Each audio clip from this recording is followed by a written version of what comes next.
Shalom Bapak Ibu dan Saudara, selamat pagi. Selamat berjumpa kembali dengan Renungan Pagi GKSBS. Mari siapkan hati untuk menyambut firman Tuhan hari ini. Selamat mendengarkan. Salam, selamat pagi, damai sejahtera bagi kita semuanya. Bapak Ibu dan Saudaraku, sebelum kita melanjutkan tugas dan tanggung jawab kita pada hari ini, mari terlebih dahulu kita berdoa untuk mendengarkan firman Tuhan. Kita berdoa.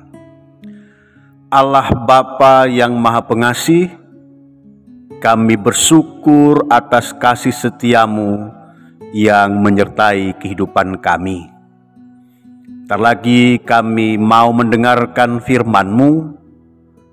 Kiranya Roh Kudus menolong kami untuk dapat merenungkan dan beroleh pengertian dari firman-Mu. Dalam Yesus Kristus kami berdoa dan bersyukur. Amin. Saudara-saudara yang dikasihi Tuhan, pembacaan Alkitab pada pagi ini dari Imamat 8 ayat 1 sampai 36. Nats yang saya baca dari ayat 36 tertulis demikian. Maka Harun dan anak-anaknya melakukan segala firman yang diperintahkan Tuhan dengan perantaraan Musa. Demikian pembacaan firman Tuhan. Berbahagia kita semua yang telah mendengarkannya serta mau melakukannya. Saudara-saudara, firman Tuhan hari ini saya beri tema Imamat Rajani. Perikop bacaan ini menguraikan riwayat tentang upacara pentahbisan Harun sebagai imam besar dan anak-anaknya sebagai imam biasa. Berdasarkan perintah Tuhan kepada Musa, tempat pelaksanaan upacara pentahbisan imam adalah di depan kemah pertemuan, di mana segenap umat Israel dipanggil untuk menyaksikan upacara tersebut. Musa sebagai pemimpin bangsa Israel sangat berperan dalam pelaksanaan upacara pentahbisan. Acaranya cukup panjang karena berlangsung hingga 12 tahapan. Dimulai dari Harun serta anak-anaknya dipanggil secara khusus sebagai hamba Tuhan. Kemudian dibasuh dengan air untuk memurnikan mereka secara keagamaan. Kemudian dikenakan pakaian khusus, mengurapi kemah suci serta isinya agar tidak merusak kekudusan upacara dan menjaga agar hubungan khusus antara Tuhan dengan umatnya. Demikian juga selanjutnya menuangkan sedikit minyak urapan ke kepala Harun sebagai imam besar. Kemudian mengenakan pakaian khusus kepada anak-anaknya. Lalu mentahirkannya dari dosa dengan mempersembahkan seekor lembu jantan.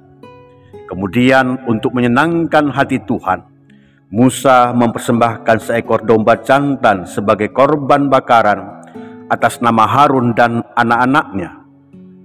Lalu selanjutnya domba jantan lain sebagai persembahan penahbisan. Kemudian memercikkan sedikit minyak urapan dan darah dari korban ke pakaian mereka untuk memurnikan dan dikuduskan secara tetap, supaya jabatan imam dapat dilakukan secara turun-menurun. Lalu Musa memerintahkan Harun beserta anak-anaknya agar mempersiapkan dan memakan daging serta roti di depan kemah suci. Dan pada akhirnya Harun beserta anak-anaknya harus tinggal di depan kemah pertemuan selama 7 hari untuk memastikan kemurnian secara menyeluruh agar terhindar dari pengaruh-pengaruh yang jahat. Semua perintah tersebut harus ditaati dengan teliti, sebab jika tidak ditaati, maka para imam yang ditahbiskan akan menerima penderitaan yang besar, yaitu kematian.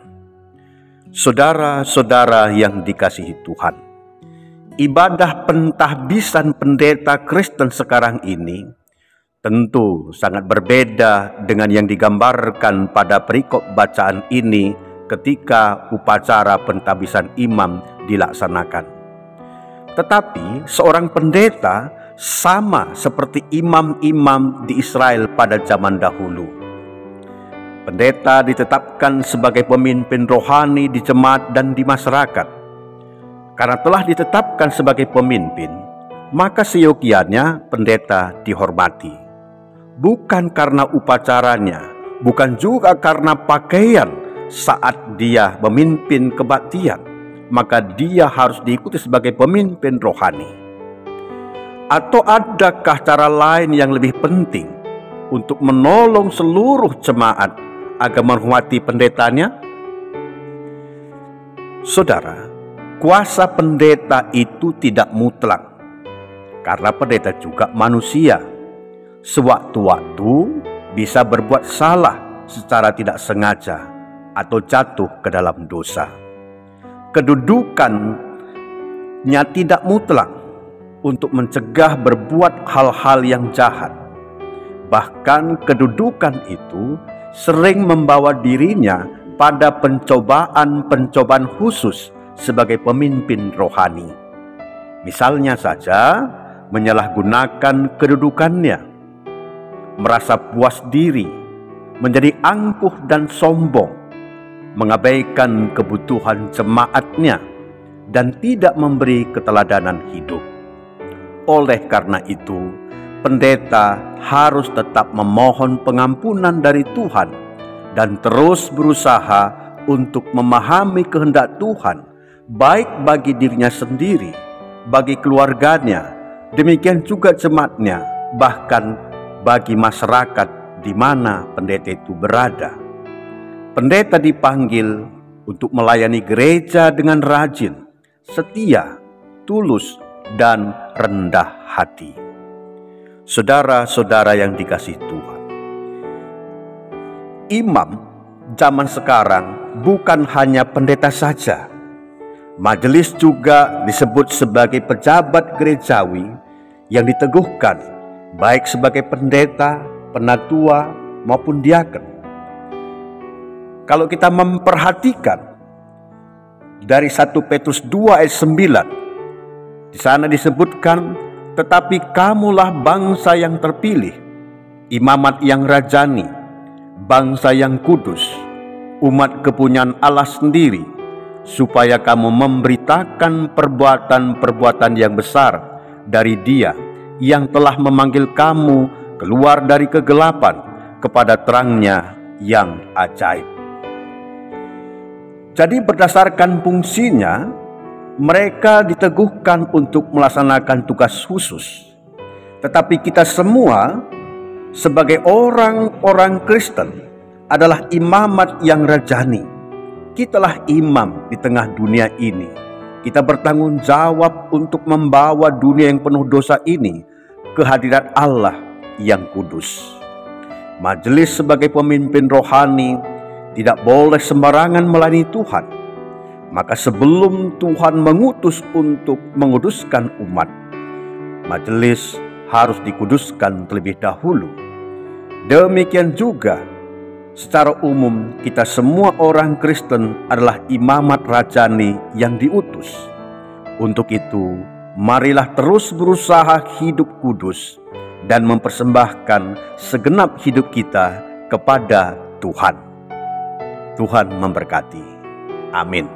Mari kita berdoa. Ya Allah Bapa kami, kepadamu kami bersyukur karena Tuhan mengingatkan kami kembali bahwa tugas panggilan kami harus terus kami lakukan untuk hidup kudus dan mengajak yang lain juga untuk terus hidup kudus, agar kehidupan kami semuanya berada dalam damai sejahtera Tuhan. Dan hari ini kami mohon Tuhan tetap membimbing kami dalam menjalani dan melakukan setiap tugas dan tanggung jawab kami. Kami berdoa dalam nama Tuhan Yesus Kristus. Amin. Selamat beraktivitas. Tuhan menyertai.